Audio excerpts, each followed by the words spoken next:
Good evening guys, this is Jerry Rider. So eto na naman po siya, illegal parking.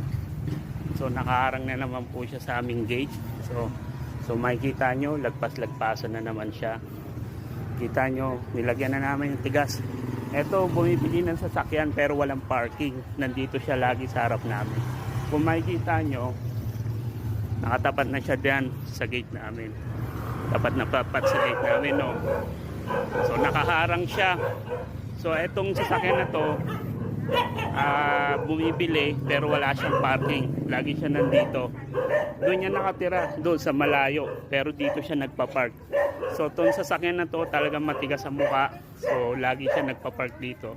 Nilagyan na nga namin dito ng ng barrier. So talaga tong matigas tong mukha na to kung saan siya nagpa-park.